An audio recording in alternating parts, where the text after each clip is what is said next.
الفيديو ده بالتحديد أنا عارف إن هو ممكن ما يجيبش مشاهدات بنسبة كبيرة، لأن الفيديوهات اللي بيبقى فيها إفادة لمنشئ المحتوى أنا بابقى عارف إن هي بيبقى نسبة المشاهدات عليها بتبقى قليلة جدًا، جدًا، جدًا. طبعًا أنتم عارفينّي أنا كمحمد علاء أعوذ بالله من كلمة أنا، من أكتر منشئين المحتوى الملتزمين بإنشاء المحتوى في اليوتيوب يعتبر. يعني تقريبًا في آخر 3 شهور في القناة دي، أنا كنت بانزّل يوميًا من فيديو ل5 فيديوهات في اليوم الواحد، وطبعًا كلّكم على علم بهذا الكلام، وكلّكم شُفتوا الجهد المبذول في القناة دي، وأنا مش باكدب عليكم، يعني أنتم ماشيين معايا الطريق واحدة، واحدة زي ما بيقولوا.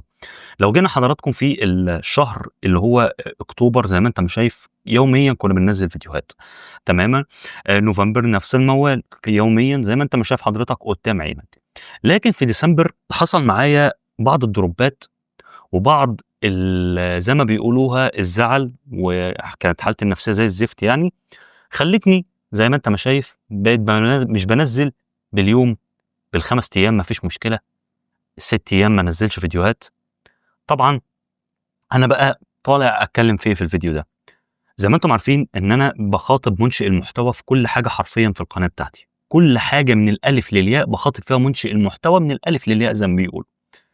دلوقتي حضرتك توقّع في رحلتك على اليوتيوب إن أنت هيحصل لك إخفاقات، هيحصل لك زعل، هيحصل لك ملل، هيحصل لك كل حاجة حرفيًا تتخيلها، بالرغم إن أنت كان عندك حماس زي ما أنت ما شايف، ده أنت لو جيت يعني في الشهور اللي فاتت باقول لك ما فيش يوم ما بننزّلش، وبال3 وبال2 وبال5 وكلّه قدّام عينيكم أهو، يعني أنا مش باكدب عليكم في حاجة. طيب إيه بقى؟ يعني طَب ليه؟ بُص يا باشا، أنا طالع أعمل الفيديو ده باعرّفك فيه إن أنت من الآخر كده أهو زي ما بيقولوها، اليوتيوب عايز واحد نَفَسه طويل، وعايز واحد من الآخر مش بيزهق، لإن السكة صعبة. أنا باقولها لك، أنا مش هاضحك عليك ولا هاخُمّك. وفي حاجة برضه عايز أقولها، أنت بقى مشكلتكم إيه بقى لمّا أنتم بيحصل لكم إحباط، تغيّروا القناة كلّها. يعني أنت دلوقتي لو أنت مكاني كنت تقول بقى خلاص يالّا نبتدي بقى قناة جديدة وإن شاء الله نجيب فيها 100.000.000 مشترك.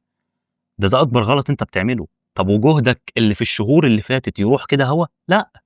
أنا حصل لي إحباط، وحصل لي ملل، وحصل لي زعل، وحصل لي هبوط في كل حاجة، زي ما أنت ما شايف المشتركين هبوط فيها، الساعات هبوط فيها، عدد المشاهدات هبوط فيها.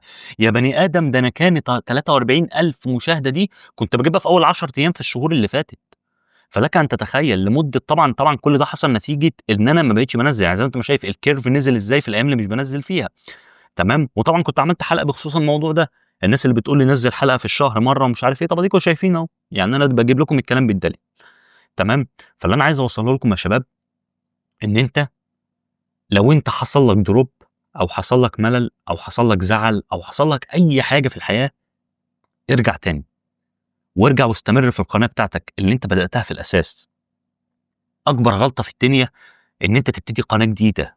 طَب يا محمد ما هو أنت يعني زي ما أنت ما شايف المشاهدات قليلة مش عارف إيه. يا بني آدم، أنا باكلّمك كلام عقلاني، أنا عايزك من الآخر تفهم إن ده هيحصل لك، لو وقعت في أي قناة قوم وكمّل، لو وقعت في أي قناة مثلًا أنت حسّيت إن المشاهدات فيها ضاعت قوم وكمّل، ما فيش مشكلة. أنا باقول لك أنا شخصيًا أهو محمد علاء اللي أنت بتتفرّج عليه، أنا شخصيًا حصل لي drop الشهر ده، مرّيت بمشاكل، يا ريت بس تدعوا لي يعني ربنا يسترها عليّا ويكرمني.